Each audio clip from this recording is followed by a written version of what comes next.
Rating custom Magic the Gathering cards coming right up. Starting off the Lone Sentinel. This is a 3-mana 4/4 Angel Survivor. Flying protection from snow. Sorry about that, Winter Fox. They're out to get you.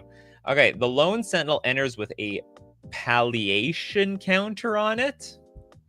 When the Lone Sentinel enters, create a young hero role token attached to it. Doesn't even explain what the palliation counter is. That's so weird. That has to be a new counter, isn't it? I've never heard of that thing before. Anyone heard of a palliation counter? Well, it gets that counter, and what it'll do with it, I have no clue. I mean, maybe it's part of some series that this person has. Honestly, I'm gonna say it's a draw, because I can't determine how good or bad this card is unless I actually know what that counter is. We need reminder text, people. If you make your own ability, maybe it's worth more than the flavor text at the bottom. Okay, let's try to judge it without this. It's a 3-mana 4/4 flyer. You get a young hero role token. I don't even know what that is. Is that a real role token, or is that a made up token? Okay, so it's basically a wash. Palliation Accord uses so it's an actual thing, huh? Deck Collector wants to know what's on the bingo list for today. I tell you what's on the bingo list. This stuff is on the bingo list today. You like that bingo list? Is there anything here? Like, we don't even know what this card is about. There's I could read that card. It does something. I just don't know what. It does a lot of things. Hero role token is real. Not sure about young hero role token. Exactly. Okay, do you know what? Without explanation, it gets disqualified. You have to explain your cards if you're going to submit them. Elixir with the super chat. Devoid of worth. Join my Discord. Submit your cards on the Discord. Give it a title. Super chat with the title of the card. I look it up. Devoid of worth. I misspelled that twice. It's my fault, not your fault, Elixir. There it is. And it can be part of the show. This is a colorless 1 generic instant. All permanents become colorless with mana value 0 until end of turn. That is weird, but it's also very unique. And also we have draw a card here, so you actually cash in. How does that change anything? Imagine somebody popping an engineered explosives on 0. Maybe what else blows things up for 0? And then you just, in response, go devoid of worth. You're all worthless. You're all worth 0. And you're colorless. You know, the Eldrazi's are still worth something. You know, the spawn tokens, they're also colorless with a mana value of 0. I don't actually find them very... I don't think they're devoid of worth at all. I think they're worth a lot here. My explanation is literally right there. Nikachu can't read chat. Oh, I am... Okay, hero role token is... Yeah, but there's no young hero role token. Young hero seems to be technically real, but I found it only via silver border card on Scryfall. Well, that's not canon. I tells you what, it's not canon. I think this is a very cool card. I have no idea where you want to use it for. I guess in response to Pyroblast and Hydroblast, you can change your red or blue creatures to colorless, and you can cast this off of like Rishadan Port, Dust Bowl, Desolation Field, you know, all those colorless lands. I mean, everyone plays colorless lands. Everyone can play Devoid of Worth. Get around protection cards. I don't know how it would change the 0 mana value thing. I guess there might be some cards out there like destroy target creature that's mana value 3rd or greater, like 4 or greater, but then you shrink your creature. Then it's not. I don't know if it fizzles though.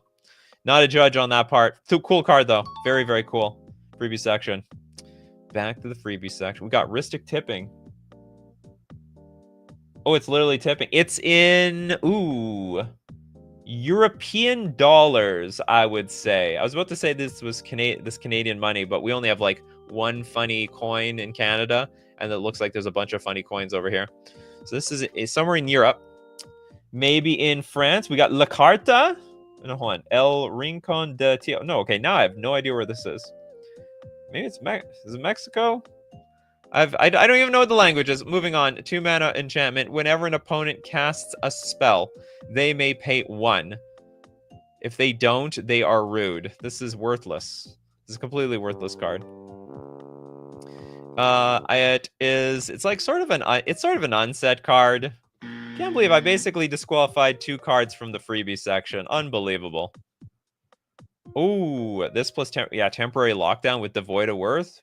Actually, that could be a combo. You get up to 5 mana. That's for sure. Don't most countries not tip? Well, that all depends. If you're from Europe, that might be the case. If you're from Canada or the United States, that is not the case. In fact, they're forcing you to tip these days, which makes the whole thing really weird. They're also asking me for tips for very basic things these days too, which is also strange. Blast Offer says, if you wish, check one of the League cards as freebie if you find time. I named the messages League of Legends cards or League of Legends cards 0.5. Don't worry, there's always gonna be some freebies at the end. So if you want, you can have dibs on at least one of them, Blast Offer. Just have to stay here for the end of the show. Just got to remember with the League of Legends. I'd be interested in seeing it. Not that I'm a big League aficionado. Okay, we're going to another paid Elixir chat. Midnight Justice.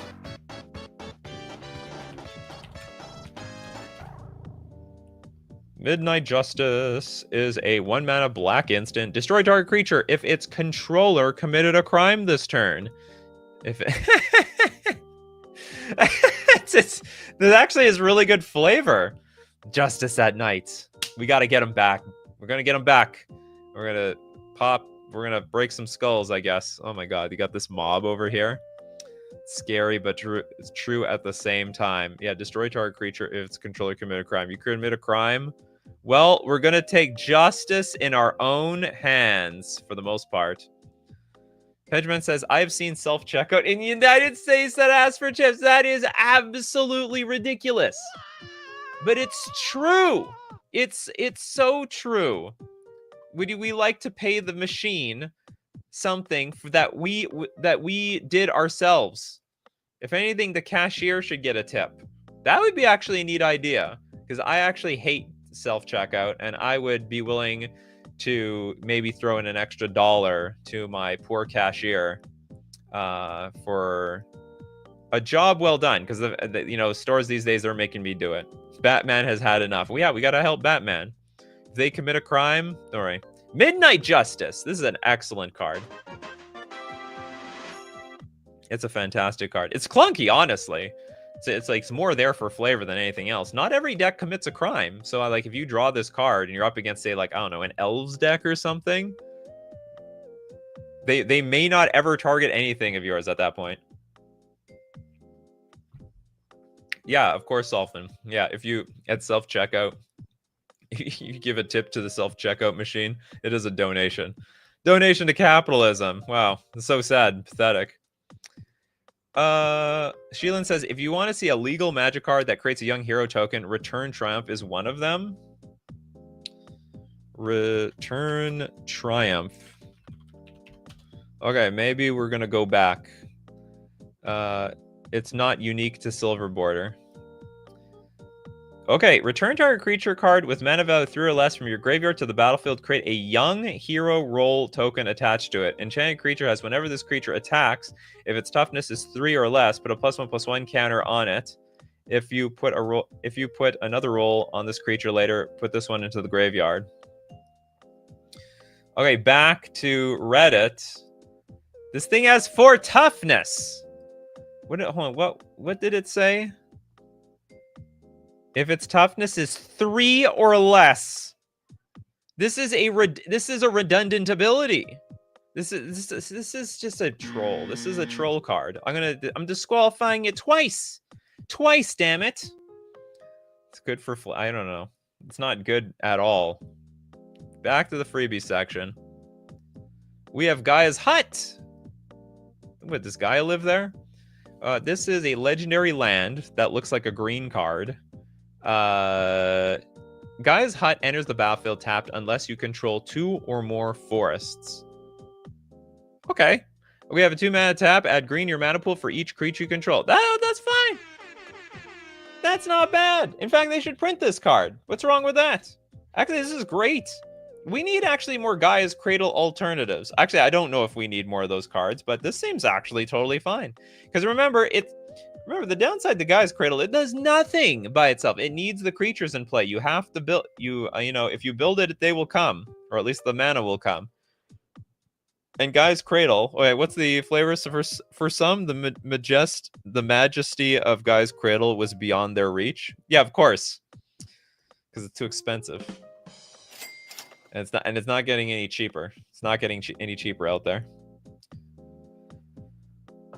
Growing the Rights of Iclamat sucks. Okay, I'm just gonna put it out there. Growing Rights of Iclamat, you have to flip it, you have to meet its condition, you have to cast it. This is just a land that you can just put into play and start activating.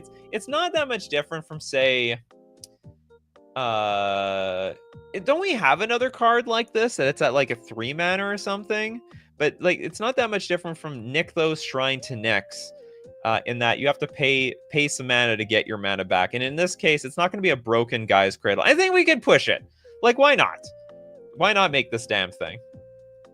I think it's totally fine. I think it's a great idea. Guy's Hut. Guy's Hut is in the house. Okay, for all the $10 super chatters, remember, I will get to you, but after the sponsor segment of the show. Okay, what is Steve Cooper's trying to get my attention here? What is this? Cut in on Scryfall? Cut in. Is this the stupid counters thing? Cut in. Does this make the dumb counter that we don't know about? 4-mana sorcery. Cut in deals 4 damage to our creature. Create a young... Oh, it's another young... Oh, we already got that. We already got there, Steve Cooper. Thank you very much. There was a lot of young hero roll tokens. It's got to have toughness 3 or less, which is... Makes no sense. Makes absolutely no sense around here. Nothing. Okay, a real super chat. The Dam draws. Toll of the Depths.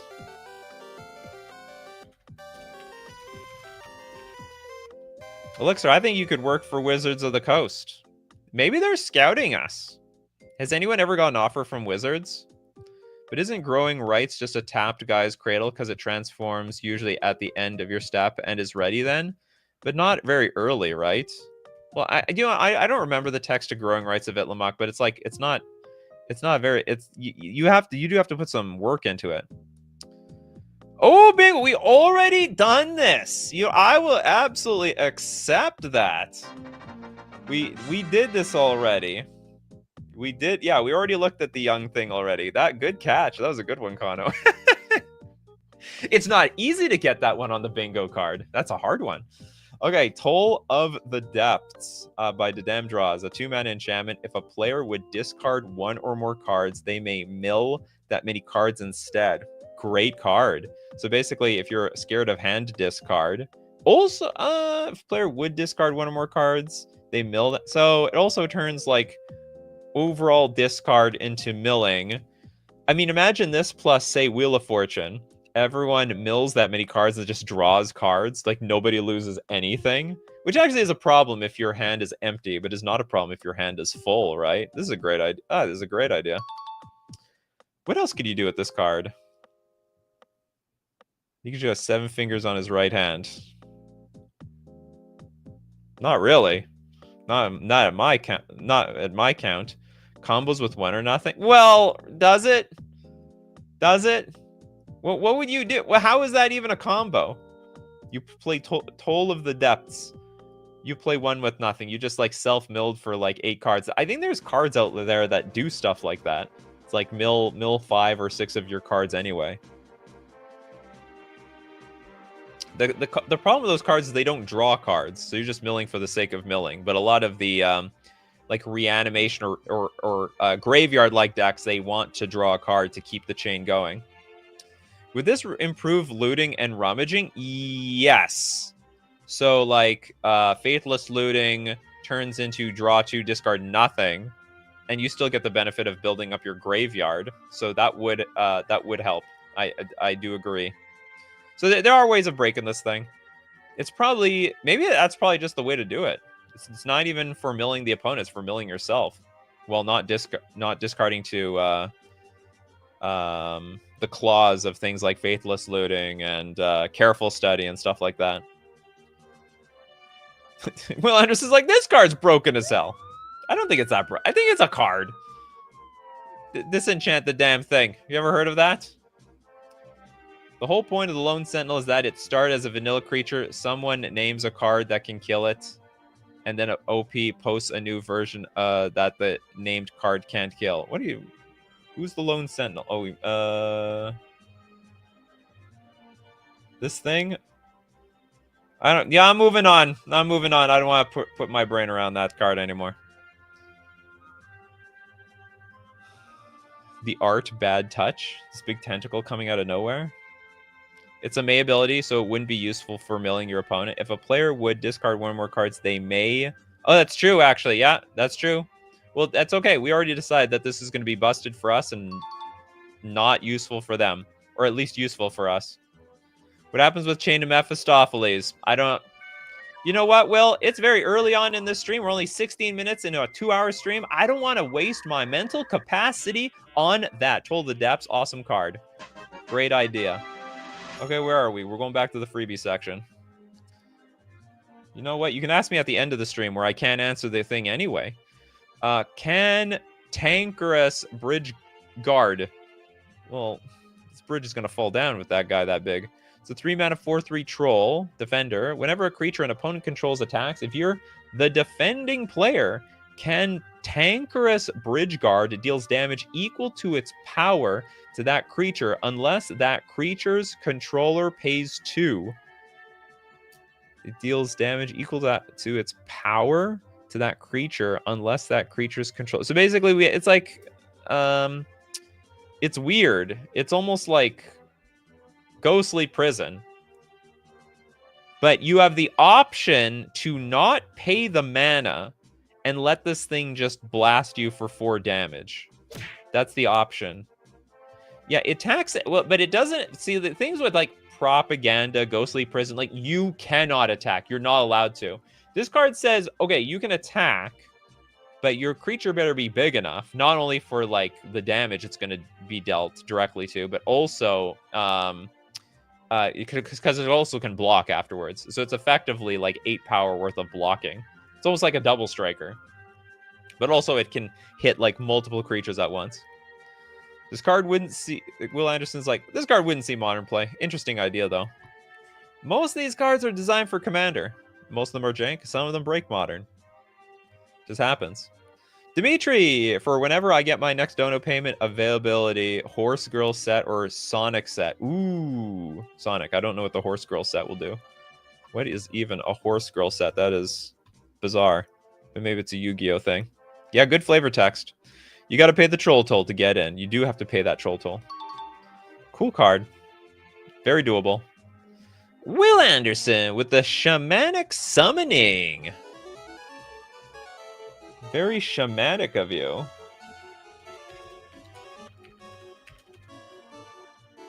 Oh, it's right there. It's right there, Will. Okay, this is a 2-mana card, either in a combination of red and black or green. Sorcery. Search your library for a shaman card and remove it from the game. Shuffle your library. Create an enchantment token with all abilities of the exiled card. Cool! Very, very cool, actually. Oh, so it's basically... Or maybe it's... Is it broken? Because what you're doing is you're tutoring the ability into play. You're basically tutoring a creature in play for 2 mana, except it's not a creature, which actually could be more to your advantage because that's harder to destroy. It could be broken. Like, what's the worst thing you can do here? Seems fairly broken at a glance. It seemed fair to me at a glance, but now it's like you can get the power of an 8-mana shaman. I don't know what's out there. Yeah, like that's a problem. Name a shaman card right there. Yeah, like the problem is shaman is like sort of like a little bit of a sub type. I don't know what it could break. Might be better actually. Yeah, I think this card is very good. You could also get like, you know, changelings, of course. Seems like it can be broken depending on what shamans are there. I know that's a problem. You get too many, but you need to tap it. I don't know. Does the enchantment get those abilities? Maybe. Maybe it does.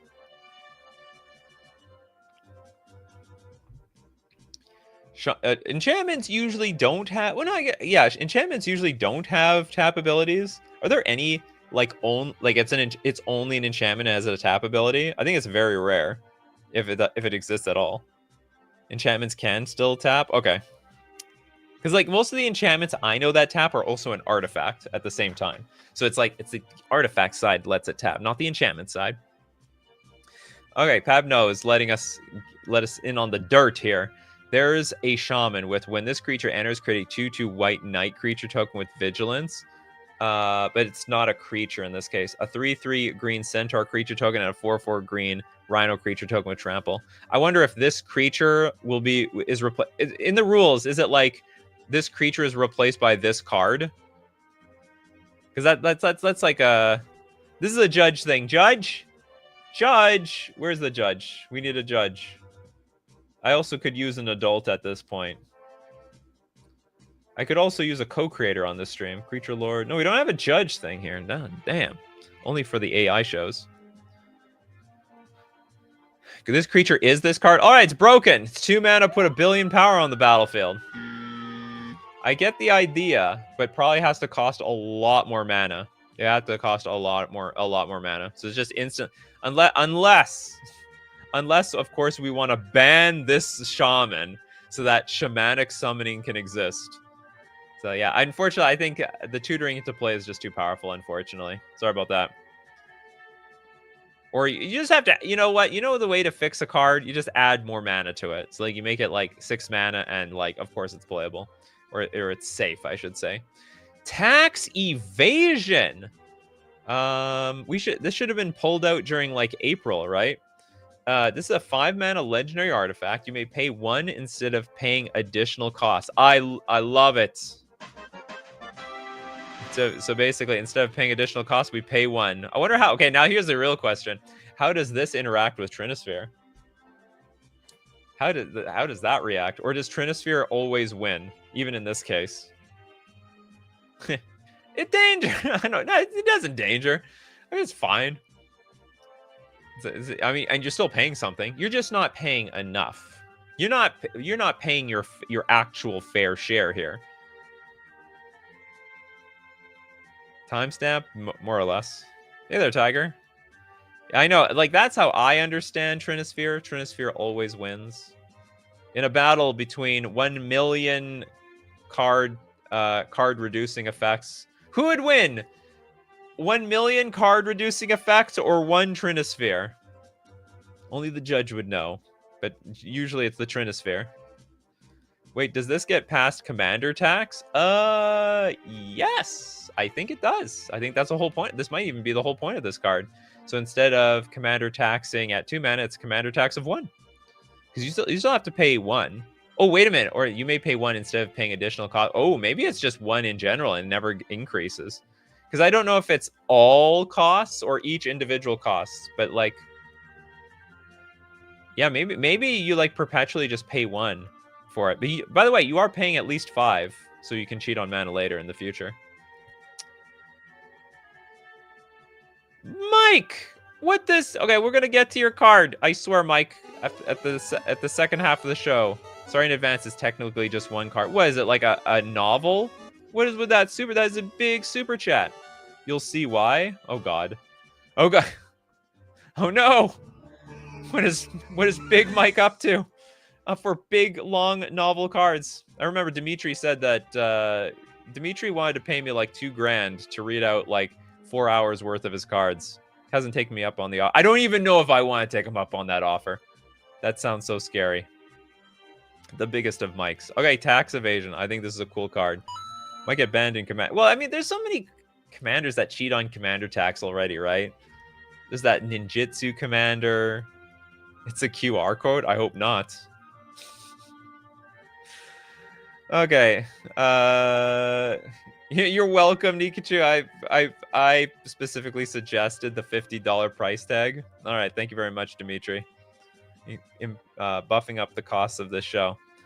Next up, we've got Brandom94. Thank you very much for that super chat.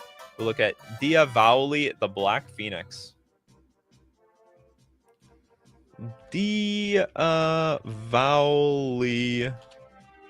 the Black Phoenix. Also, well, it's technically Rakdos, right? It's not all. We're not all black here. A little bit of red should be a gold border. If for that, that's a little bit of a color templating fail. Destroy target permanent. Its controller has to lose the game twice. What? Each other player gets an emblem with whenever a non-token creature you control dies, create a legendary token that is an exact copy of that creature with Death Touch. I don't get it. This is a one-shot kill. This is broken. Yeah, not once, but twice. Only the corpse and its memory remains. When the soul venture through the afterlife. Okay, I thought this was AI, but the AI would never say this. Or maybe it would, coming from ChatGPT or something. I know. I don't know what this is. Yeah, danger. This is the danger space. Danger. Super danger. I mean, it's just a one-shot kill. It's a one-shot kill for 4 mana. How is it not danger? And it's instant speed. It's such the joke. It comes from Shadowmoor. It came from Shadowmoor. It went back. Yeah, we can never lose the game enough times, apparently. You can't have the same name of legendary token, right? Whenever a non-token creature you control dies, create a legendary token that is an exact copy of that creature with Death Touch. Well, no, you can have you can make legendary copies of cards, and the whole deal is that if a legendary creature died. Oh no, hold on. I see. Okay, it actually didn't need to be a legendary creature. Let's say the creature died. So I had Lord of Atlantis in play. It died. Then this card says I get a legendary Lord of Atlantis token in play. Now the problem is if I have 2 legendary Lord of Atlantis tokens in play, one of them has to be sacrificed because I can't have 2. But what it's trying to do is replace an old one, which is interesting. Also, it wasn't 2,000 for a single card. It was 2,000 minimum, up to No, you did not mention 20 grand. I could never accept that. I could never accept that. Bingo discussing the rule that we did discuss the rules, didn't we? You know, you would think I would actually have memorized this damn thing at this point. The bingo card. I never remember what's on the bingo card. Okay, this is I mean, it's broken. It's broken beyond belief. This borderline disqualified. Make sure that make sure people don't lose the game twice. And you know what? We can talk. Maybe it's a fair card. You can't lose the game twice. Shouldn't lose the game for 4 mana anyway. It should take you out along with the target player. Oh, that's a good idea, Benjamin Berkey. Yeah. You basically sacrifice yourself. That would still be such a lame card, though. That'd be so lame. Because it's like almost like a king. It could be such a kingmaker card, right? In a 3-player game, you take out one person, you take yourself out. Terrible, terrible card. Okay, we got for the bards to sing. This is a 3-mana legendary sorcery. Destroy a legendary permanence. I have nothing to say. Print it.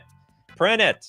All right, we got millions of Magic the Gathering cards to look at today, but we do have to thank our sponsor, FusionGamingOnline.com. Deal of the week this week, 20% off all board games. But you don't be bored with board games when you're buying cards from Final Fantasy, the Marvel Spider-Man, and of course, well, there's the Fusion Open coming at the end of the end of the month, and Edge of Eternities, shaking up all formats. In fact, it's made it basically it's made it a VV format in Standard. Get your VVs if you want to compete by buying them from FusionGamingOnline.com. Don't forget to use coupon code Nikachu at checkout to get 5% off all your purchases, and it supports the channel. We're also going to thank Mana Traders, the premier place to rent Magic cards online. So if you're the type of person that can't stand playing one deck in Standard, well, play all of them when you're renting with Mana Traders. No problem. That's the whole point of the damn thing. You can also play other formats too. You can support the channel playing on Magic the Gathering Online, renting Mana Traders with my link in the description below, or save 40% cash back on your 3rd month subscription using coupon code Nikachu_JTD. Okay, it's time to go back to Reddit. The chaos of Reddit. Actually, no. It's time to look at this. Okay, well, let's see. Let's see what $50 buys you. I have a. Do I need a magnifying glass? What's it called? The Wheel of Winter. Is this gonna turn into a meme? The Wheel of Winter. What's the Wheel of Summer? Oh, you want 4, but it's only 4 cards. So what's the problem here? Oh, they flip over? Interesting. Okay, let's start from left to right, I guess. So the front face, mode 1. Okay, I have a feeling this is going to get confusing. Front face mode 1. What is this, random? And how do I turn this over? How do I turn this stupid thing over? Okay, hold on. I have an idea. I'm gonna go above and beyond for this. Okay, I'm gonna copy this. I'm gonna open up a program so I can manipulate like this image. We're opening programs. Well, Big Mike did say sorry in advance. It's technically just, this is technically 1 card. This is 1 card. Okay, you say so. Okay, what can people see here? Is this the same program used for tier lists? It's like basically, it's not a Photoshop thing, but I can manipulate imagery here. It's supposed to be a vector. It's supposed to be a vector program. I use it for a lot of my thumbnails. Okay, let's start from left to right, I guess. I can invert this stupid thing. Front face mode 1, Wheel of Winter, a 3 mana. Tap target creature, put a stun counter on it, then flip this artifact. Technically, you're not supposed to have 4 cards, but you donated $50, I guess. So you tap target creature, then flip the artifact. Ugh. Okay, we flip. All right, let's get this thing back in view. Now it turns into the Wheel of Spring. Tap, untap, target land, then transform this artifact into, what is it, like, what side do we start at? I'm assuming we're now at the front face mode 2. So now we have Wheel of Spring. Tap, untap, target land, then transform this artifact. Oh, it transforms, does it? What does transforming mean? Oh, hold on. Okay, hold on. Tap target, then put a stun counter, then flip the artifact. Okay, this one transforms. So now we're going here. We're at back face, transformed. Wheel of Summer. Tap, each player draws a card, then flip this artifact. So we're going to flip it.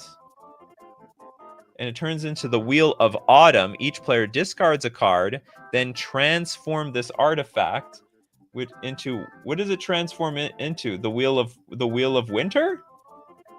Or is it I think it goes back. Oh no, we went from autumn. I feel like we're going backwards. Reading the post explains the post. Was there one? 4-stream Wheel of Winter. There wasn't a big explanation here. Nikachu can't read. I have a feeling this is supposed to go in order. Okay, let's read all this stuff. Let's read it all. Okay, Wheel of Autumn. Each player discards a card, then transforms this artifact into... It should go into the winter, right? The Wheel of Winter. Tap target creature, and then put a stun counter on it, then flip this artifact into the Wheel of Spring. I'm screwing something else. I'm definitely screwing something here. Tap, untap land, then transform this artifact. Oh, maybe it transforms this way. So we went from spring, but then we're going to autumn. Maybe I'm supposed to have it upside down. Okay, this last part is Wheel of Autumn. Tap, each player discards a card, then transforms this card. Transform to where? The problem is, like, there's 4 modes to a single freaking card. Just read it left to right. I'm trying to read it how this card would operate. Wheel of Winter. Tap target creature and put a stun counter on it, then flip this artifact. Wheel of Spring. Oh, why did you... Oh, I see. It's all 1 card. It's 2 cards. but you made extras for you actually made it easy on me. I didn't think I'd have to flip them. Yeah, I'm trying to experience the card here, and I'm doing it all wrong. The damn draw is like, I am in pain. Yeah, like, why did you make it easy on me? Okay, they're the same card. Okay, let's see. Yeah, I needed the instructions. Read it left to right. I could have stayed where I was. I didn't need to open up any programs. Okay, Wheel of Winter. Tap target creature, then put a stun counter, flip it, and it flipped. Front face flipped. Then it turned into Wheel of Spring. Tap untap target land. Then it transforms into Wheel of Spring. Tap each player draws a card, then flip the artifact. Wheel of Autumn. Each player discards a card, then transforms the artifact. This is a beautiful card. I love this card. I think it's really cool. I think it's really good. I think we should actually bring flip cards back. I love the Kamigawa flip cards. There was nothing wrong with those cards. And I would also argue they're better. I was reading it perfectly. I was just trying to do the card. I was trying to experience the card. I was reading everything perfectly. I just didn't realize that I thought it was 4 separate cards. And somehow this was a digital card. All right, if you want me to have... I didn't read it. I'm reading perfectly here, in my opinion, but I'm getting ruled out over here. I'm getting ruled out.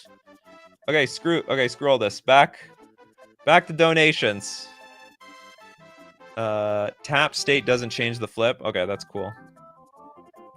There are already pre-flipped images there. Well, how am I supposed to know? You know, I don't want to read in advance. I can only read things one at a time, chat. Only one at a time. All right, starting with 4 Paths to Life. We have the Metaphys Archetype, Metaphys Executor, and the Metaphys Factor. Last 2 cards of the post. Thank you so much. See, I got some explanation there. That's a really cool idea, though, Big Mike. That's a really cool idea. It's not... You know, if I had the card in my hand, it wouldn't be so complicated. It would not have been nearly so complicated. It'd be like, yeah, that makes sense. That makes a lot. And none of those abilities were broken either. They're all just simple abilities. Let's go to the post. I want to go there. I want to feel it. Okay, we want the last 2 cards in the series here. And this is why I had the $50 price tag. I figured Nikachu would misunderstand. Yeah, I wouldn't understand the job. In the super chat, he said it was 1 card too. Well, that still means nothing to me. It just meant like it's all somehow 1 card in some digital form. Because I mean, if you're transforming things, you could make anything happen. Metaphys Executor, a 7-mana 7/7 Dragon Spirit. Exile 5 differently named Dragon Spirit cards from your battlefield and/or graveyard instead of paying Metaphys Executor's mana cost to cast. It can't be placed on the battlefield except in this way. Indestructible and plain bind. This card can't be exiled. Oh, that is very unique. Oh, this is totally can't get rid of this. This is a can't get rid of this card. 100,000,000%. Where is it? You just can't get rid of this card. That's the whole point of this. Indestructible and can't get exiled. It's basically super indestructible. This must be Yu-Gi-Oh, right? Probably. Can't remember. If an opponent controls more cards than you, you may pay 1. Place a Dragon Spirit card you own from exile on the battlefield. Exile it at the end of the next turn. Activate this ability only once a turn and only as a sorcery. That's fascinating. So basically, it encourages people to be hellbent. Exile 5 differently named Dragon Spirit cards from your battlefield and or graveyard instead of paying its mana cost. See, the only problem is exiling... Or maybe it's hard. You need many different dragons in your graveyard to make it work. It's some Yu-Gi-Oh archetype. All right. That is on the bingo card as well for other TCG adaptation. By the way, we might have a Yu-Gi-Oh card thing here. No, we don't actually. We used to. We used to. I actually think this is fair. I think if you're going to be playing this, because if you, let's say you want to self-mill yourself to cheat this thing in play, you would need to play a variety of dragons to make that work. I don't think that would be that easy to construct in a 60 card, even in a 60 card deck. And Yeah, that's all. And then once it's in play, like you can only abuse it if your opponent has more cards than you, and if they just go hellbent, then you have no advantage. I think I give the thumbs up to this card. Not broken. Metaphys Factor. This is a 5-mana Dragon Spirit. Oh, it's an enchantment. Legendary Kindred enchantment. Activated abilities Dragon Spirit creature cards you own can't be countered. Also, opponents can't cast spells or activate abilities in response to those abilities, so it has split second. You could probably just say all Dragon Spirit creature cards you have split second. Or does that exist for abilities? Maybe not. You may cast up to 1 Dragon Spirit creature with mana value 5 or greater from your hand each turn without paying its mana cost. If you do, exile that creature at the end of the next turn. I actually also think this is fine. This is like a clunkier show and tell. You would actually be better off just playing show and tell. Like if you wanted to cheat this card in play show and tell. It's a 3-mana card. I mean, this is a one-sided show and tell, so it'd still be playable. But it's very similar. And I think very, very fair. I think it's fair. The abilities can't basically get split second. Bingo alert! Wordy 5 words in the card type. You got it. 5 words in card type. I think this. Anyway, I think this card is. I think these cards are great. Actually, not broken. I remember some of these past ones look pretty broken. These look reasonable. I think that if you work towards them, they don't break the game. that's my barometer. They don't break the game. Lil MX Doom with Chris, Unwilling Puppet. Chris, Unwilling, and Dark World Formation. You have both of these? Excellent. I like them when they're both in the same spot. Chris, the Unwilling Puppet, is a 5-mana, 3/7 legendary human knight. Chris can't be sacrificed. At the beginning of each upkeep, the player with the most life gains control of Chris. Whenever an attacking creature dies, you lose life to its power, then draw a card if it wasn't a token. You know what's funny is, like, at first, I thought when you put that Chris can't be sacrificed, is that actually worded properly? Or is it supposed to be like this creature can't be sacrificed? But like, anyway, that aside, I always think like when I read this, it's because, oh, don't touch my creatures. Don't try to kill them. Which, if you look at Wizards doesn't make cards like this, like where they're super, super duper indestructible, as a lot of the custom card community likes to make their cards, make them impossible to be interacted with. But there's actually a reason for this. Because at the beginning of each upkeep, the player with the most life total gains control of Chris. And so we don't want them sacrificing Chris for whatever reason. And whenever an attacking creature dies, you lose life equal to its power. Then draw a card if it wasn't a token. So it appears that it's not good to have a Chris around. Chris is awful. You want to get rid of Chris. How do we get rid of it? The player with the most life gain. So we're passing Chris around. Is Chris like cursed or something? Is this the fella from Undertale? Not Undertale, Deltarune, which I have not played yet. Which I should. I gotta put down my to-do list. Play Deltarune. Play Deltarune. I love video games. I like my video games. And frankly, I like Undertale. I also like Earthbound and Mother, the Mother series, and it all goes together. There's 4 creatures that have/give can't be sacrificed. Yeah, very rare ability, very rare. But it works here. It works great. Grammar? What's the problem with the grammar? Oh, you mean the Chris can't be sacrificed? Instead of this creature? Creature version of Rainbow Veil? Maybe. There's 4 creatures can't be sacrificed. Can you explain? At the beginning of each upkeep, the player with the most life gains control of Chris. That's fine. Whenever an attacking creature dies, you lose life equal to its power. It's instead of... Oh, you're right, actually. All right. Kano with the English degree. Yeah, we got... do we have the grammar one on here? Oh, learn grammar. It's such an insulting part of the bingo card. Don't worry, you don't have to learn that much grammar. Anyone could have made that mistake. It's like, because if there's an apostrophe there, that represents it is... or it's possessing. Yeah. This is what those English degrees are for. Not really. And they're worthless. Like we all knew what it meant. We all knew what it meant. Doomst. Someone's flexing something over here, Banovsky. The hoost. Okay. We have a second card here. I think this is I think it's a really good, cool, very creative card. Dark World Formation, a 5-mana legendary sorcery. This is a lot of words. Each player shuffles all non-land, non-legendary permanents as a legend stay in play.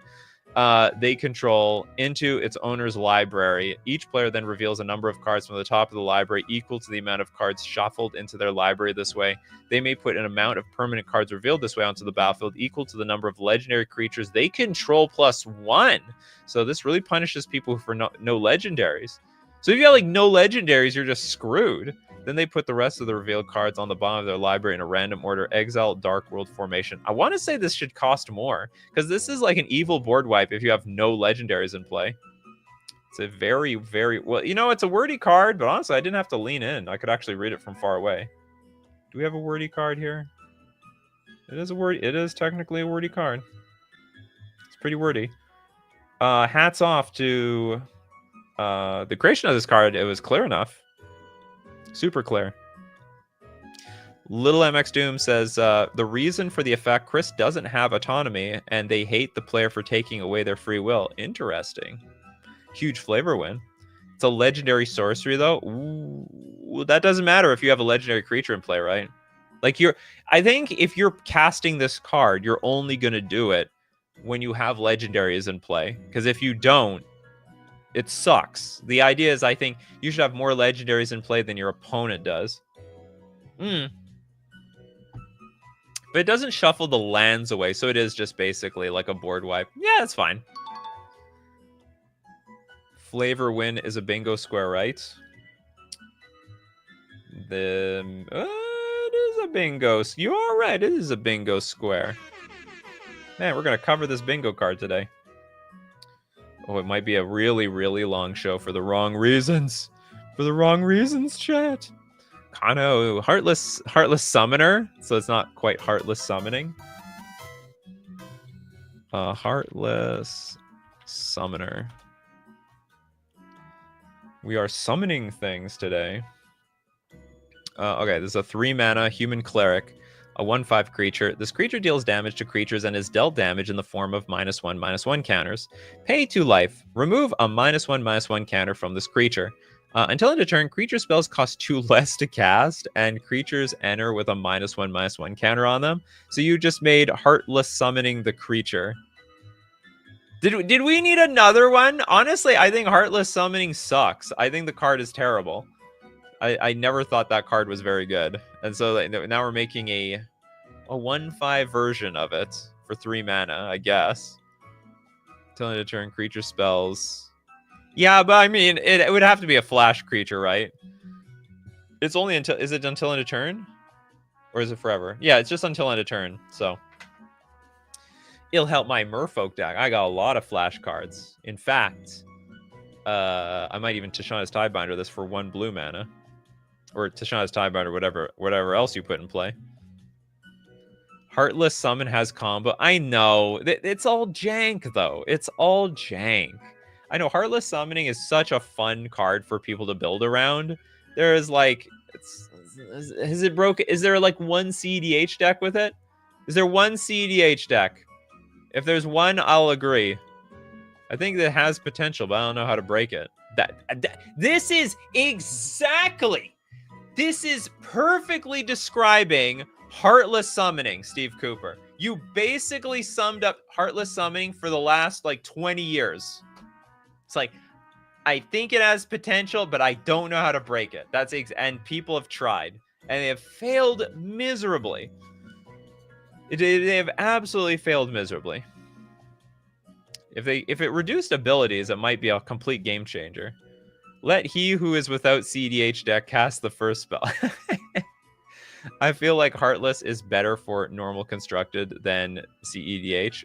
Well, how can it be better? It's going to be better because you don't get blown away before you blow someone else away. Okay, this is definitely a legal card. It's arguably worse than the original, but that's okay. What was... Oh, shoot. What was your other card, Kano?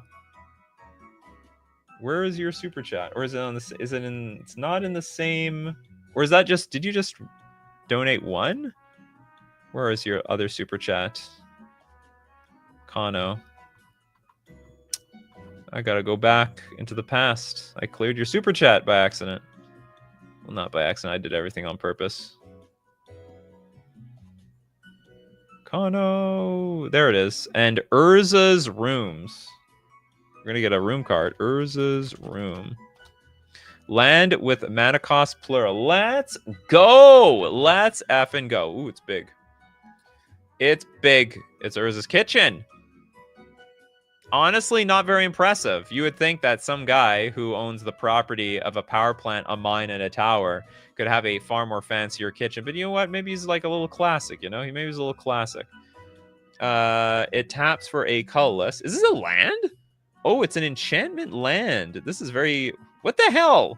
Do you have to cast this? No. So if I understand, lands, they don't have... You can just play it. Yeah. Let Urza cook. Oh, that is so good. Yeah, Urza's studio apartment. It says, okay, you may play this room as a land with both doors locked. As a sorcery, you may pay the mana cost of a locked door to unlock it. Okay, so we play it as a land, but we have to pay the mana to unlock it. So it comes into play as Urza's kitchen. Pay a white to unlock the door. Now it taps for a colorless, and we can pay for tap crit a food token. I didn't even know Urza even cooked in the first place. But then we have Urza's study. Now this is probably where things get more sinister. 3 mana to unlock this room. Tap for a colorless. To add a colorless, whenever an artifact enters Scry 1. This is awful. This is terrible. It's the most disappointing room of all time. This is like breaking into Urza's study and hoping to find like his magic book, how to take over the world, and all you got was like his recipes for his damn kitchen to make his food. Why wouldn't he cook? Do you think he has a wife? I would think, you know, he's an artificer. He's gonna make a robot that cooks for him. Urza's crib. Tapping the room would fling all the stuff against the wall. That would. That's true. Food is an artifact. Urza's an artificer. Yeah, we're gonna make that. That's a really good point. I never thought that food. I thought food should be its own card type. The fact that it's an artifact doesn't make any sense.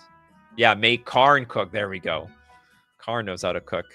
Karn's a great cook. Probably cooks on his skull once in a while. Okay, this is a funny card. It's actually really fun and creative. Okay, next up. Okay, Trent says Nikachu. Sorry, no more.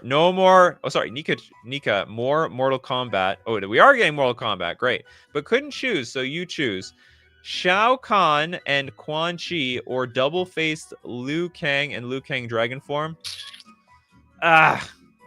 I hate Liu Kang, but it's a double face card. You know what? We have to look at it. People love their double face cards out there. They also like turning them over sometimes too. At the same time, Liu Kang. This is probably a really good flavor win card. Okay, Liu Kang. 3 mana, 2/4. Like, okay, as a kid, from my perspective, I thought Liu Kang was above and beyond the weakest looking character, and yet this guy was like the face of the entire series. You know, it was like the main character in the movie. It seemed like they put so much more importance onto him. They're like, what's his special power? He's just a martial artist. But then he can turn into a dragon for, you know, the fatalities. But that doesn't count. It doesn't turn into a dragon during the regular fight. Unless he does for like the most recent Mortal Kombat. People love double face cards. I do not feel attacked by this comment. Everyone loves double face cards. Then they killed him in Deadly Alliance. Oh my, well, good. I was never a fan of Liu Kang. You know what? Liu Kang was like the Ric Flair of the show. I didn't think Ric Flair in wrestling had any special powers either. He just looked like a scrawny person. Okay, Liu Kang, 3 mana, 2/4, Human Monk, First Strike, Bicycle Kick. That's definitely flavorful. 2 mana, gets +1/+0, and gains flying until end of turn. That's pretty cool. Combat for 3 mana. Exile Liu Kang and return it to the battlefield transformed. Activate only if a creature was dealt combat damage this turn. Because we haven't killed them yet, right? We're ready. We're getting ready for the fatality. How do I move this thing? Oh, I move it here. And we move to Liu Kang Dragon Form. A 5/5 dragon, first strike, flying first strike. Maybe we should just give it Death Touch, because this is like the fatality form, right? Animality. When Liu Kang enters or attacks, destroy up to 1 target creature. Okay, we are destroying an opponent controls that was dealt damage this turn. Wow, you've designed this so good. This is so good. This is like, you should have designed the Spider-Man set. You would have designed way more flavorful Spider-Man cards than Wizards did, because they failed miserably. 2 mana, Liu Kang gets +1/+0 and gains lifelink until end of turn. I never would have thought to destroy creatures dealt damage. That actually makes so much sense. Ric Flair has the power of being an immortal. Is he still alive? He's way outliving everybody else. Maybe it's because he didn't take steroids like all the other wrestlers. Therefore, that's why he was so small compared to everybody else.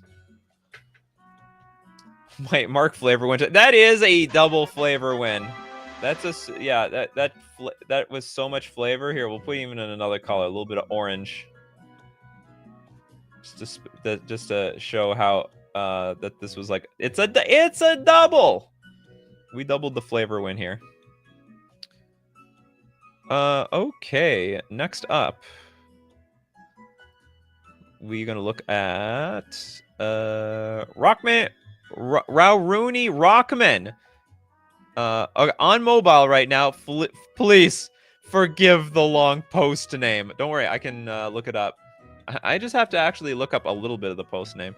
Do not look away. You witnessed a king's revival and the birth of his new world. So I'm just gonna look up "Do not look away." And that should be good enough. Do not look away. So long as it's unique. There, I found it. I found it, Rooney Rockman. Don't worry, your post can be as long as you want. It's all good with me. Ganondorf! Oh, can we get some Ganondorf music in the house? Hold on. Do I got something? Oh, that's not it. Close enough.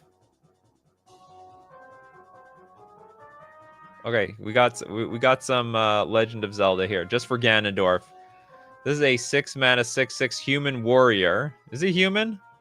Actually, never thought what the hell Ganondorf was. I thought he was more pig than human. Anyway, Menace Trample. Whenever a creature blocking Ganondorf, King of the Gerudo, dies, put a +1/+1 counter on him. Then, if he has 4 or more +1/+1 counters on him, transform him into Ganondorf Demon King. Oh, this is a demon? I swear he turns into a pig. Maybe another Ganondorf. What? Why that Ganondorf so jacked? Yeah, I know. Okay, we have a 8/8 Demon Warrior, Menace, Trample, Wither, Gloom. At the beginning of your end step, destroy each permanent with a Gloom counter on it. Then put a Gloom counter on each non-creature artifact you control. What the hell is a Gloom counter? Miasma. At the beginning of your end step, put a -1/-1 counter on each other creature. What does the Gloom do? Beginning of your end step, destroy each... Oh, it doesn't matter. Okay, destroy each permanent with a Gloom counter on it. That's all that matters. And then put a Gloom counter on each non-creature artifact you don't control. This reminds me of that Slug. Remember that Slug card? It's official art from the Tears of the Kingdom. I believe it. Is it me, or did Nikachu pronounce Gerudo? Gerudo. Yeah, I did. I said it twice. Wait, is it Gerudo? Is it Gerudo? Gerudo?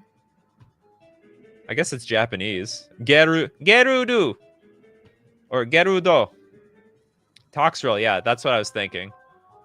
That shrinks everything. Gerudo? It's, it's a Japanese game sold to an English market. How the hell do I know how it's supposed to be pronounced? It's not like when I played Legend of Zelda Ocarina of Time, it's not like they actually talked in the game. It was more like you know, like, hey, listen. It was just that crap. And then it was a bunch of words I had to read. I don't know how to pronounce anything from there. It's Gerudo with a G. That does not help me at all. There we go. This helps. It's pronounced like G in gigantic. Gerudo. Gerudo. They talk now. Oh, thank God. My brain when I was a kid. Well, I mean, it was useful at the time. It made me read, though I did not read very much. I feel like they should have some protection. Well, Ganondorf dies in almost every single game, so I imagine the protection sucks. Anyway, very flavorful. I've never played this version of the game, so I can't really speak to how accurate the flavor is. I just know that Ganondorf turns into... Sorry, isn't it Ganon? King of the Gerudo? Shouldn't it be Ganon? Or is it really Ganondorf that transforms into another Ganondorf? It's just weird. Toilet Duck notices the bingo alert. 5 cards in the name. You got that right, my buddy.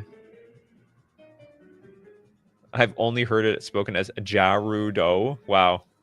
See, look at that. We have a lot of interpretations in the house. The interpretations, people. You can't don't make fun of me.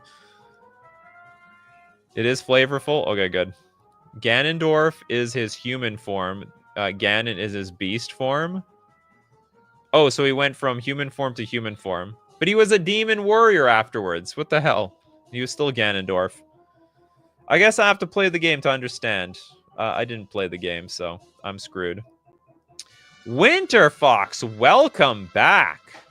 Elder Phyrex Sliver L Mantid. We've got Elder Phyrex. Good enough. Can I find it? I can. This is just one card, though. Weird thing I came up with just kind of popped into my mind. Also, one donation to chat. You got it. We got... Okay, that's gonna be a donation to chat eventually. Holy moly! This is 3 Phyrexian mana, a colorless, and 4 generic. This is a very Dimitri-like card. 3/8 Phyrexian Sliver Insectoid. Ward, discard a card. Actually, it's not that hard. If Elder Phyrex Sliver L Mantid leaves the battlefield in any way, exile it instead and place 3 time counters on it. So it gains, and I think you have to say it gains suspend if you wanted to have suspend. When we get there, Toilet Duck, when we get there, has not been officially donated to anybody. Did you say League of Legends cards? Okay, yeah, you got it, Blast Offer. I mean, I guess I could give it to you in advance so I don't forget. Okay, if Elder Phyrex Sliver L Mantid has exactly 2 time counters on it, deals 3 damage to any target. That's pretty cool.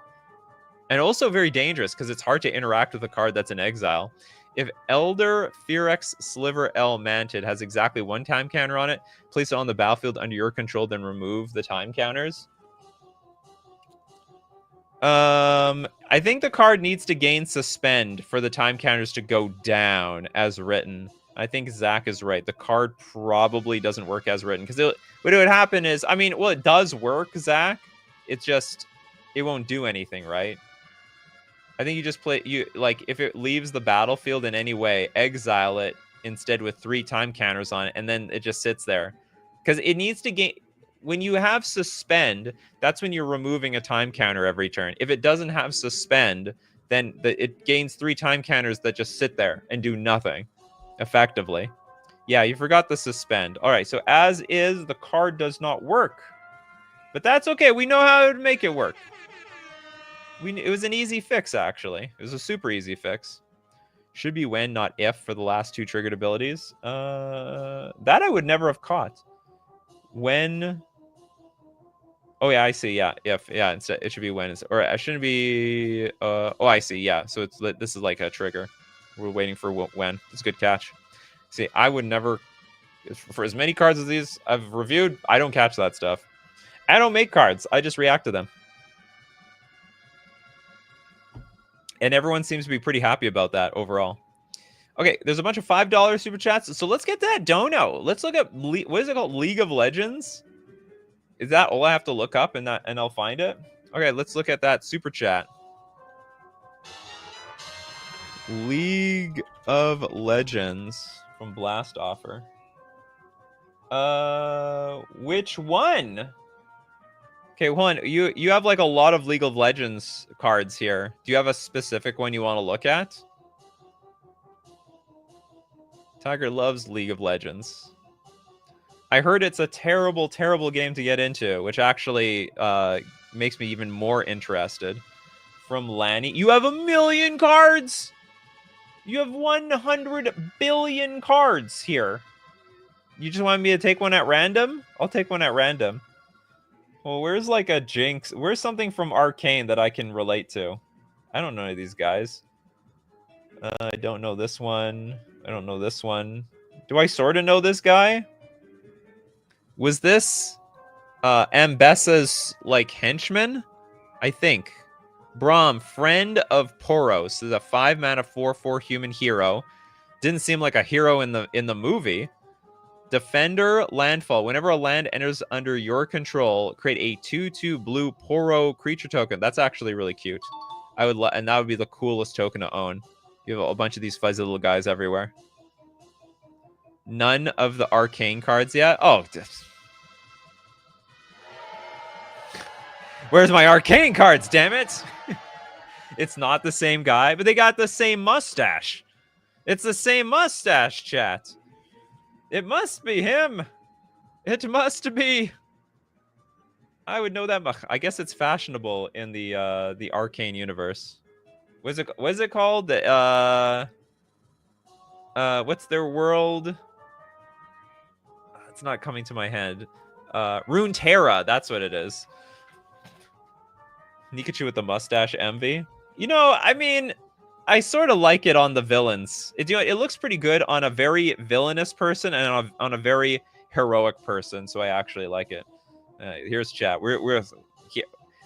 Just asking this question reveals all the League of Legends fans out there. Okay, this is cool. I'm so interested in the lore, but not so motivated to actually play the game. My opinion, Arcane Season 1, super ultimate banger. Season 2 absolutely sucked. In comparison, it was okay, but it like really let me down. Okay, this card is fine. In fact, I don't know why it needs to have Defender, but it might be a flavor win. Otherwise, like this actually is really like it's underwhelming. Like I bet you could make this 3 mana. I bet you can make this 3 mana, and that would make it like playable. Because at 5 mana, I think it's too expensive. So you make it at 3 mana, and then on turn 4, you just play this thing, play your 4th land drop for the turn, and start making your 2/2 Poro creature tokens. League is a spin-off from Runeterra, if I remember correctly. I don't think. I don't know. You pick the uncommon yourself? Yeah, I know. Well, I guess it's an uncommon. You're making a draft out of this thing. Next up, all right, one at a time. Medieval hold on, it's Medieval Gamer Gaming. There we go. We got there. The Time Pendant. The Time Pendant. This is a wonderful 4-mana legendary artifact. At the beginning of each player's turn, that player must pay 3 or they skip their turn. So you just made another stasis, effectively. Because that's all this is. Because that's basically stasis. You don't untap anything, and you basically lose your turn. I guess in some cases it's worse. Because if you can't pay for this thing, you're just never going to pay for it. At the beginning of each player's turn... I would reword this. It should be at the beginning of each player's upkeep, that player must pay 3 or they skip their turn. Because there's no other way. Even if you didn't word it this way, the only time they'd be able to pay for this is at their upkeep. That's it. That play, not that player. That play. Oh yeah, that I actually read it as that player. That player, it is worse than stasis, because at least stasis you can draw cards and then play you can play lands and then tap them. This one will skip your main phase. You also skip your draw step. Solfim is like, no, cheat this out early enough. No one can play the game. It's just, okay, it's broken. I actually agree with that. Turn 1 ramp. Like, if you ramp this out on turn 1, or even turn 2, I mean, it's just GG for everyone else. Like, turn 1 Soul Ring, turn 2 you play this, and if no one has a Mana Rock, it's game over. It'd be too easy to win. I have no idea how you fix this. Maybe pay 1? Maybe? But then if you somehow ramp this out on turn 1, it would suck too. Suck for everyone. Can we make the learn grammar bingo space again? The mana cost should be reduced every time a player doesn't pay the mana, so it will only be done. Well, how about this? You could put let's make it like Tangle Wire or something, where it's got some time counters on it, or fading counters. Give it fading 2, so this can only last for two turns. Probably like it can't be permanent. And even then, that still may be broken. This is such an unfun design. This is fun for the people who like Stasis, which is a card. It exists. Does anyone enjoy playing against Stasis? I enjoy beating Stasis players. Like, take that, Stasis player. I don't know if this changes anything, because if you cheat it out in play or reanimate it from the graveyard, Dimitri, like, it still kills them. So I mean, the whole point is, no matter what cost you put to this card, at some point, then you just cheat it in play through some means. What if you just take that card and put it into the rank? There we go. It's possible this design is too broken. Too broken for the game. I don't know how to fix it, unless you put some clause on it that, like cumulative upkeep 1. That might work. So, like, you as the owner of this card have to pay the 3 plus a cumulative upkeep 1. Actually, cumulative upkeep might make it work. That might be the way to do it. As worded, will this will trigger before untap, right? That's why. So technically, no. And I'll tell you why. Because in Magic, if anything would trigger before your upkeep, those triggers just get moved to the beginning of your upkeep. So if you had, like, say, an untap trigger, like whenever this perm becomes untapped, it goes on the stack when you hit your upkeep. That you cannot do anything before your upkeep. You cannot play spells, activate ability. You can do squat until you hit your upkeep. So it can be worded like this, but it should just be more accurately worded as, at the beginning of each player's upkeep, that player must pay 3, because it doesn't matter. The ability will go on the upkeep anyway. Even with cumulative upkeep, it would be broken. No, well, eventually they can't pay for it, and they have to sacrifice it. See, the problem is the way it's designed here. If they can pay for it, no one else can. Then they win the game. It's just a 1-card win condition. But if it has cumulative upkeep, they won't be able to pay for it at some point. But Eon Hub exists if I add cumulative upkeep to this card. That's fine. That's a 2-card combo. That's fine. There's a lot of 2-card combos out there. I think it's fine. Put some claws on it. All right, moving on. We got ourselves a damn draws out here with the Mox Midas.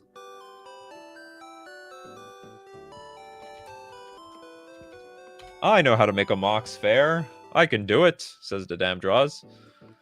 This is a 0 mana artifact. Sacrifice a creature, tap, create a treasure token. You actually might have made Mox make sense. You actually need to sacrifice a resource, and on top of that, you have to activate the next resource, which might be locked down by, like, Collector Roof or something. There also might be some other cards that don't let tokens come to play. Fascinating. Mox Midas. Oh, because you turn everything into gold. Oh, interesting. You know, it's a damn card by the text font. Does he choose, like, a very specific font? You can beat cumulative upkeep with tax evasion. Oh my god. That's fine. That's fine. That's called synergy. All right. That's called good deck building. I have nothing to say except this is a great idea. I think, like, I'm against Moxen, but this is, like, a really fair Moxen. You're essentially throwing away creatures to, like, ramp into other creatures. Oh yes, what is this? Austin Powers. I love gold! Oh, the gold finger. That's right. Maybe sack a permanent instead. Well, then that makes well, you're actually buffing it if you do that. Like, Dingleback, this is safe. Were we trying to break the thing? I don't want to give Moxen like too much room to become broken. This is this definitely gives it some. You're making it possible to be broken. Gold. Oh, is it? Oh, gold member. Was that what it was called? I now put your arcane cards in chat when you go to the freebies. Surely remember me. Well, you just have to be here in the next 2 Wednesdays to remind me. Imagine this requires a sack of a land. I think sacking a creature is a big deal. Like, even if you sack a 0 mana creature, that's like, it's basically saying, you know, tap, discard a card, create a mana, which is a pretty serious resource. I think I'll tell you this much, actually. I think sacking the creature is better, because if we are just exchanging permanents in play, then you could end up playing creatures that come with another token, and you sacrifice that token to get the mana, which then actually buffs this card up. I think sacking the creature, which is the more important resource, actually makes it fair. I like this. I like the card. It's definitely fair. Sandramatic with the Hive Absorption, because slivers need it. The slivers. I was trying to actually make slivers playable in pre-modern recently. Absorption. I've been thinking about slivers. Fixed creatures gaining their own abilities. I was thinking a lot about slivers recently, because I think people are sleeping on slivers in Legacy. I think if you take like blue-white slivers and maybe add a few non-slivers to the deck, you got a really powerful deck on your hands.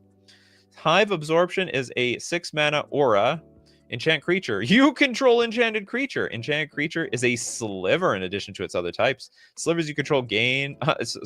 Slivers you control other than enchanted creature gain all abilities of the enchanted creature. This is awesome.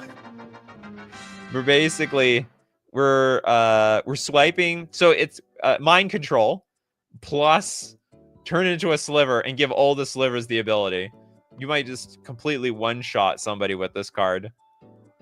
I feel like slivers or elves would be right up your alley. I'm more of a merfolk. I probably play more slivers. Elves isn't quite the same as like slivers or human spirits, merfolk. Elves are more like, they're like a weird combo deck with creatures. Good card with Mox Midas? Is it? Not really. I don't understand how. It does give you a chance to also sacrifice a creature. Oh, you're talking about the last card. I have nothing else to say about this. Do you know what this could be?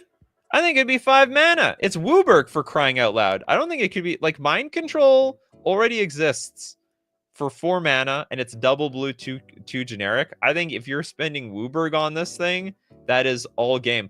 Plus, nobody can make use of this ability unless you're a Sliver deck. Or a Morophon deck, right? So I think actually we could reduce the mana cost. Wooburg to steal a creature is really expensive. I think it's really expensive. I'd be interested to see an elf silver deck. You mean sliver deck? I don't know if they would have the synergy. And this is only slivers you control gain the enchanted other slivers you control other than the enchanted creature gain all abilities of the enchanted creature. Super cool. Yeah, Morophon wins again. Morophon always wins. One for one and one for all. Channeling deck, let's go. Anyway, very cool card. Very cool mind control. Definitely a sliver buff. Nova the Space Wolf, the Darken, Part 8. It's Darken time. Oh, sorry. It's supposed to be the Darken Part 8. Part 8. You have a lot of parts out there. I can't even find it. Oh, damn it. The Darken. I'm just gonna look up the Darken. Part 8 here. It's Darken time. Poses for the camera. So you want one card? Oh no, you paid £7. Okay, this is actually 2 cards, but it was ended up being green. Sorry about that, Nova Space Wolf. I don't know, you have to pay like a few extra cents to like push it into the yellow and get priority like everybody else. Yeah, I believe £7 equals about approximately 10 US dollars. The Darken Bloodletters. This is a Darken equipment. Equipped creature gets +1/+0.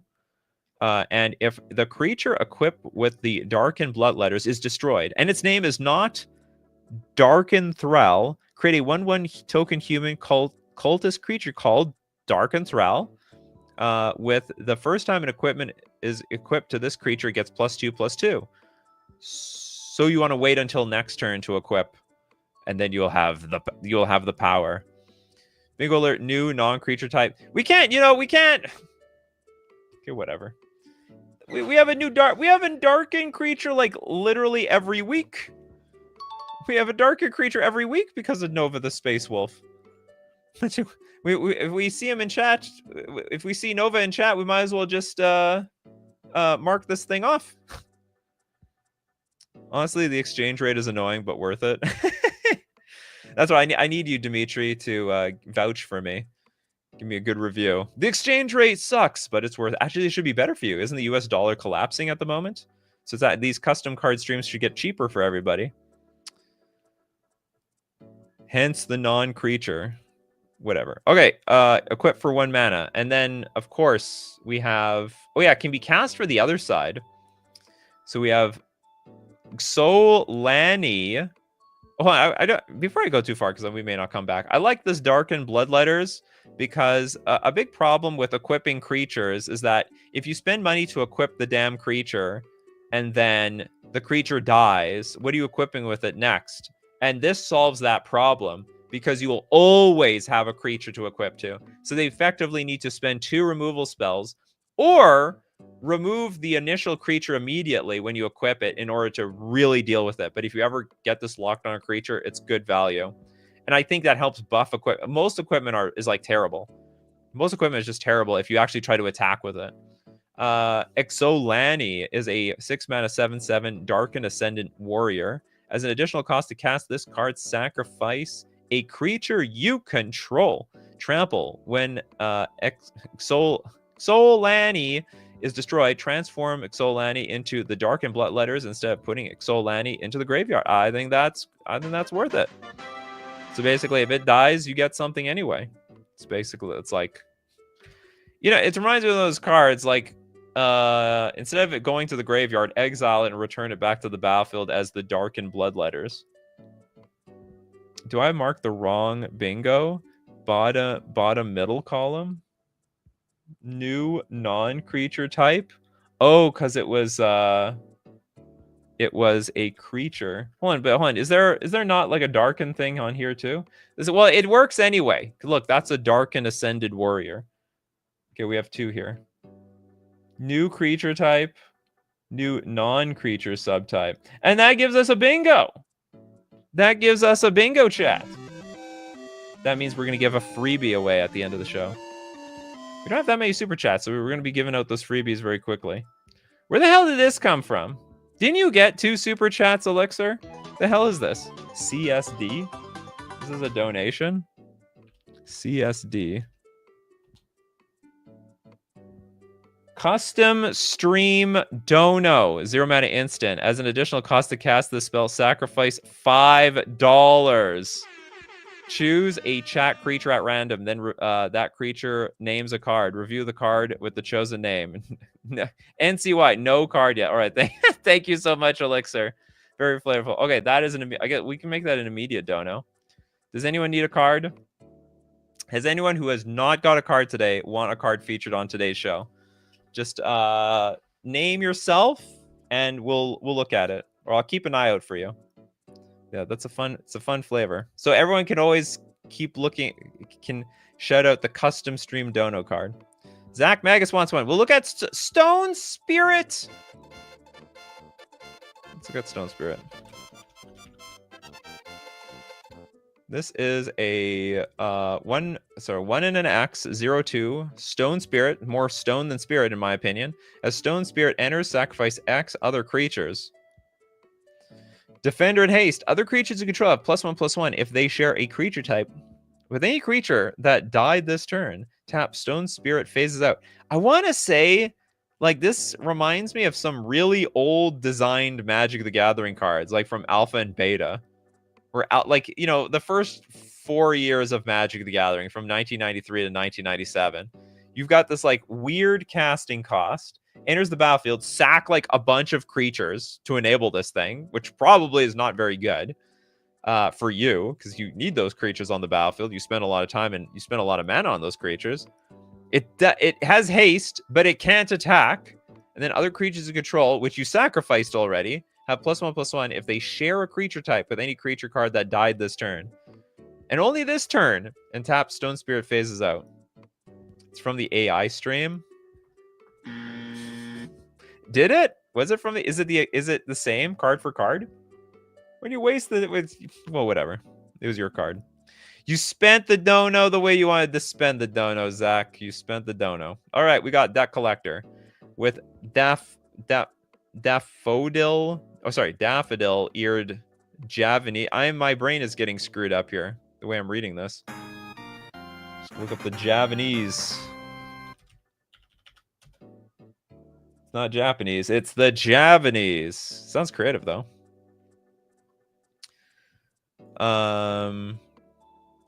We've got a X. So it's a Sultai card. For X sorcery with cleave. Oh God, I don't know. Am I gonna understand this card? So again, Sultai and double X. You may cast this spell for its cleave cost. If you do, remove words in the square brackets. Each player draws X card. Okay, X cards. Then put X +1/+1 counters on each creature. Then you sacrifice X creatures. Ah, I see. So the more you pump up X, the worse this is for you. Unless you pay the cleave cost, which is Sultai and double X, which in that case, you're just drawing cards, you're just putting counters on everything, and you're not sacrificing creatures. This actually works perfectly. Java is a real location on Earth? Really? Where's Java? Where's Java? It is somewhere between Australia and the rest of Asia. Java can refer to either the Indonesian island or the programming language. I want that island. Okay, I believe it. Yeah, everything is kicker, essentially. The art is so waifu. Ooh, it is super waifu. Don't we have? It is, in fact, a very anime-like card. Whoop. Don't need blue yet. We need to go back to red. Super anime. Super waifu. Do we have a waifu slot? It doesn't make sense to have waifu here because we have we already have an anime slot. Too much X? No, not really. It's not there irrelevant. Do you want to be honest? There's a lot of X's here. Even though it's not on purpose. Sort of by accident. Too much X. And that actually makes another bingo chat. Oh, whoops, it's wrong.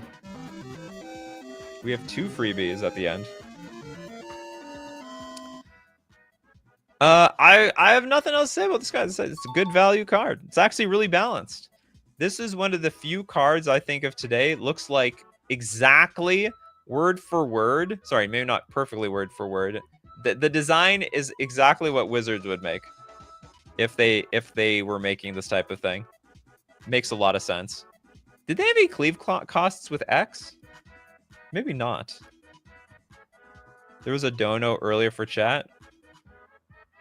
Oh yeah, we did that early. We did do that early. Good God.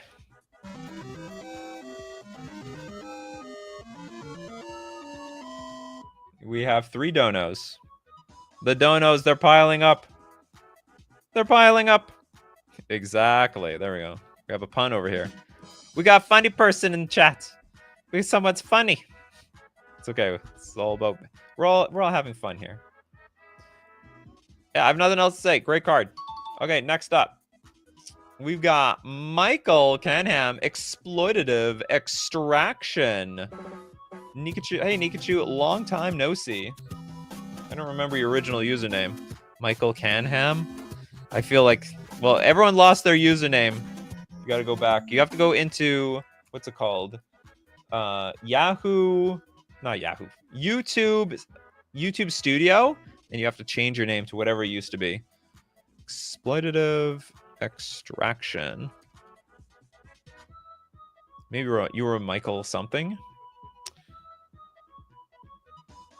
Mr. Longbottom. It's still not ringing a bell here. I didn't because I never changed it ever. Oh yeah, so you're always Pedgeman 3. Okay, exploitative extraction. There's a 5-mana enchantment. That says whenever you tap a land for mana, you may add an additional 1 mana to your mana pool, and if you do, put a stun counter on it. Oh, we're actually playing fair here. Alternatively, you may add an additional 2 generic to your mana pool. If you do, exile that land. Holy moly! My name is unchanged. Pyro Tempest Wing is like, my name is unchanged for 17 years. It's funny, some people just had a different like username, or I guess they had a different channel name from their public username, and now everyone's forcing them to use their channel name.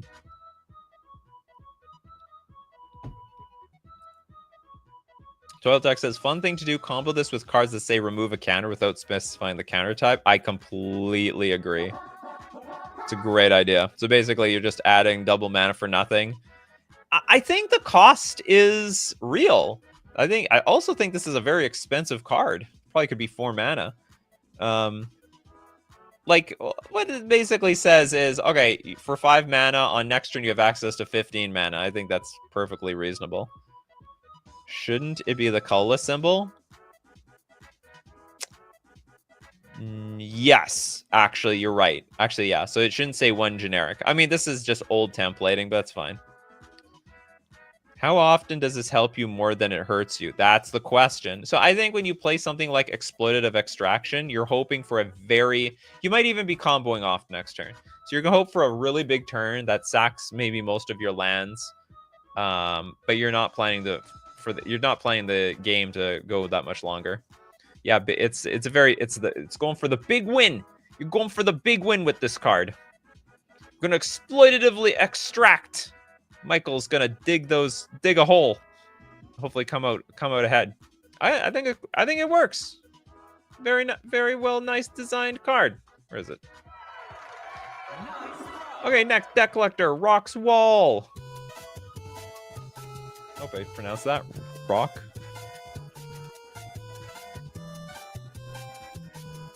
Tiger says, I'll tell you what, you're playing this. Floating the mana, then playing Armageddon. Oh, God. Oh, God. Just to draw out that counterspell, though. Okay, we have a 1 mana fortification artifact. Fortified land has haste. Wow, the rare fortification.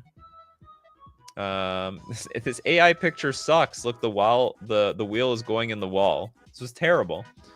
Whenever fortified land becomes tapped, you may sacrifice a creature with power 1 or less. If you do, deal 2 damage to any target. This becomes tapped, you may sack a creature with power 1. Are we shooting them? It should be like specifically a goblin. I think actually it should be like you can sacrifice an artifact, because like random artifacts could be melted down into a cannonball, in my opinion. If you do, he'll do 2 damage to any target. I mean, this works. We're shooting people. We're shooting creatures. In my mind, if you try to shoot literally a creature, like let's say a squirrel or a chipmunk or something, it would just explode in this thing. It will just spew out a bunch of blood and other organic matter. It's not going to hit anything. That's one haphazardly placed cannon. Yeah, I know. How did it even get there? The wheels on the edge of this damn thing. I improved tons of cards. Well, I technically didn't improve. That was a flavor improvement. I didn't technically improve this card. Nikachu lays down the Hearthstone. Yeah, this is in Magic terms, it makes sense to shoot creatures out of a cannon like a goblin. In actual, if you think about it in real life, the creature's just gonna go kablooey inside the cannon. All right, but it works. Not broken at all. You know, also, I don't think it's broken. Like, you put it on a land. Oh, but it's a fortification. If the land gets blown up, you can fortify it to somebody else, something else. Yeah, I know the can is clipping through the wall. Maybe this AI generator was learning too much from video games with all this stuff clipping through walls. Okay, it's time for freebies. Dimitri wants one. All right, we have reached. We get 3 freebies. 3 it is. It's more than nothing. For potential donos, Dimitri's first room. The hell does that mean?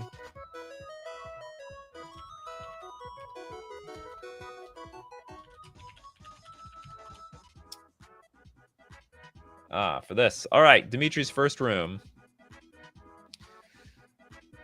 I can't see it. Hold on, I gotta make this bigger. You can't be making this tiny font. And like, how do I put it? The font is too damn small. For the resolution of the card is too low. Or I don't know how to put it. The resolution was too low for this card. Bingo alert, 10 plus CMC. Oh, the other side. The other side is 20. Yeah, very in very Dimitri fashion. Where is it? 10, 10, 10 the 10, 10 or greater. Okay, moving on. The Chamber of the Sword, a 5-mana room. When this door is unlocked, if you control a spirit, you may pair it to Hylian creature. If you do, both creatures gain lifelink, menace, hexproof, and indestructible. I don't even know what Hylian creature is.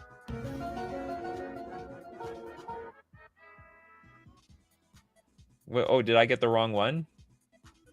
Oh, that was a 10-10 creature, not a 10... Oh, this is the 10-10 CMC. Okay, I'll count this one last one. Well, how are we doing on time? Where are we? Okay, we have a lot of time. I usually cut off the bingos once we get to the bingos, because eventually, if we keep doing bingo cards for forever, you could end up filling this whole damn thing, and I have to do like 1, 5, 12 extra cards. That's a lot of cards. I do this for you guys, though. I do this for you. We're doing good. Okay, the Chamber of the Sword. Anyway, I don't know what a Hylian creature is. I guess that's fine. You can pair it to it. If you do, they both gain lifelink, menace, hexproof, and indestructible. That's okay with me. It's okay. We need a Nikachu marks the wrong card in the bingo space somewhere in the future.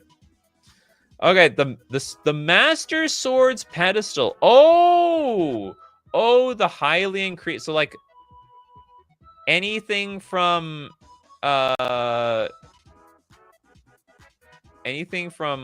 of Time? Or no, anyone from Hyrule. Are they all going to be called Hylian creatures, though? Any of the human-looking characters with pointy ears in Legend of Zelda are Hylians? Hyrule. No, but isn't it like a big world? Or does everyone have pointy ears? I never paid attention. Okay, so we have the Master Sword's pedestal for 20 mana. Kicker of 8. Resolution is not so easy. All equipment on the battlefield is conjured into non-legendary tokens of the equipment, and each creature you control gets a copy of that equipment. If this door was kicked when unlocked, you may make up 2 copies of the creature. This doesn't even make any lore sense. When you cast an equipment spell, conjure a non-legendary token of it and on all creatures you control. What the hell does that have to do with the Master Sword? When did that happen in the game? Someone explain that to me. I mean, I guess it's possible.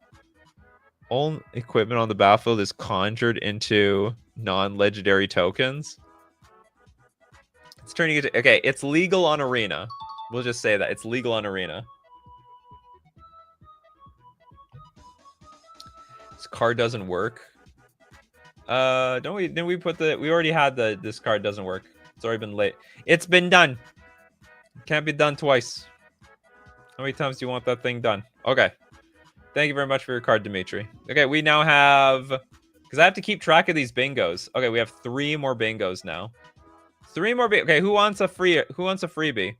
Pyro Tempest Wing didn't get a card. Okay, you get a freebie. And that freebie is Ultra Dimension Nap. I thought it was Nap. Can I look up Nap? Does that work? It does. This doesn't even look like a Magic the Gathering card. Okay, Benovsky, you get one, and Sulfin, you get one. You got dibs. Neptune of Ultra Dimension. It is a 4-mana 2/2 legendary human. Nap note. When a creature an opponent controls dies, create a token copy of it. Except it's an enchantment. It's not a creature. Create a token copy. So we get it. She uses the power. Oh, that's flavor text. This is a very confusing templating. Literally the text in the flavor text is the same as the actual text. When a creature an opponent controls dies, create a token copy. I think that's fine. I have nothing wrong. I have nothing else to say about this. You know what's funny though is that this is in Simic, so you sort of want to splash. It incentivizes you to splash another color to, well, kill creatures and absorb their abilities in enchantment form, right? That works out for me. All right, Solfem, Salix. You also get super chats.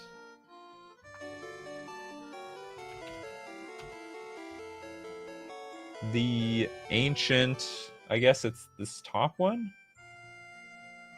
This is a 4-mana 0/5 Tree Folk Druid. At the beginning of your upkeep, you may search your library for a forest card, reveal it, and put it into your hand, then shuffle.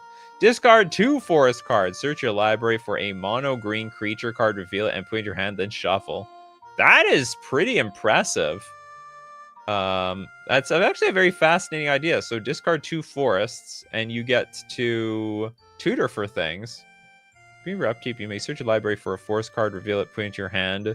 So basically, for each regular forest that you draw, you can tutor things into hand. Yeah.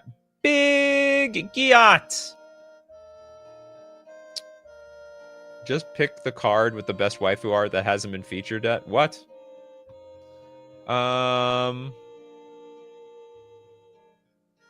If it didn't have this first ability, it'd be super, super fair. It does have this ability. But okay, do you know what? For you to have enough forest cards in your deck, that means you're not playing with enough non-basic lands. And if you're not playing with non-basic lands, then that's a huge cost to this deck. Although this could be your commander, so you're just doing it in advance. I like this card. I like this card a lot. You tutor a monocolored creature every 2 turns. No, you can do it every turn. If you draw a forest every turn. I imagine maybe this was with blue. No, it does. Here's the thing. You can't play with utility lands very well with this card because you have to discard the forests. Not all forests are basic. Yeah, but well, not all. There's not a lot of good non-basic forests. Like wait, a triome, that's fine. It doesn't say basic forests. You can discard yeah, but it's the same thing. What I'm talking about is like things like what's it called? Maze of Ith. You have to play less of those types of cards. You can't play fetch lands.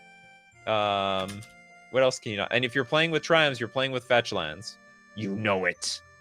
You know it. There's not a lot of basic forest cards in dual land form that you could run anyway. So I think this is very fair. I think it's super fair. It's a good idea.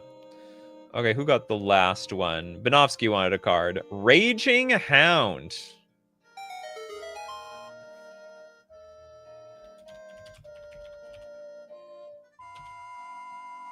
Raging Hound is a 4-mana 3/3 dog. Oh, wait. Those are 3 barks, because there are 3 heads to this damn thing. It has Persistive 2. It's a 3/3 creature. When this creature dies, destroy target creature or artifact. That's really cool. It also has Evoke for 3. Couldn't the Evoke be 2 mana, or is that broken to you? Oh, it has Persist. Oh, so it actually for 3 mana it comes into play as a what is Persist 2? When this creature dies, it has no -1/-1 counters on it. Return it to the battlefield under its owner's control with 2. Oh, that's a good idea. So it's not just Persist, it's Persist 2. It's a great idea. Just put a land recursion tech. Boosts with Shigeki, Jukai, Visionary. So the deal with this card is you want to play it for 3 mana. Then it comes into play as a 1/1 that kills a creature, and you just randomly have a 1/1 in play. Just have a 1/1 in play. Okay, I'm going to give a shout out to Pet. I'm not going to read your card because you didn't get it. You didn't get, but I'll give you a shout out to one of your cards. You want Ishtar? Let's look at it. Give a shout out to Ishtar as we finish today's show. Ishtar! Maybe one day we'll take a look at it. There's Ishtar, everybody. In all of Ishtar's glory, Ishtar, goddess of Venus, and Angalta Ki Gal Say. All right, but that's it for today's show. That's it. But don't worry, we do it. You know, Pedgemat, we're going to be back in 2 more weeks. You get millions of cards usually on this show. Today we're not lucky, but you know what? I think you're a pretty lucky person for the show on average.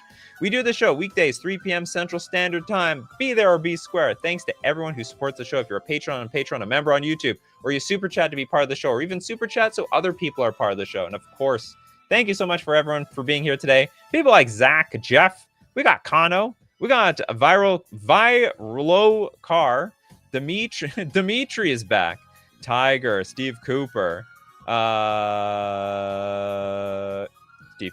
Benjamin Berkey, The Damn Draws, Benovsky, Pedgeman, and Jeff again. Thanks everyone for being here. And as usual, my coffee crew, my Zyber crew, keep brewing those coffees. I'm going to keep brewing up the magic. Take care of yourselves, and I will see you at the next cup.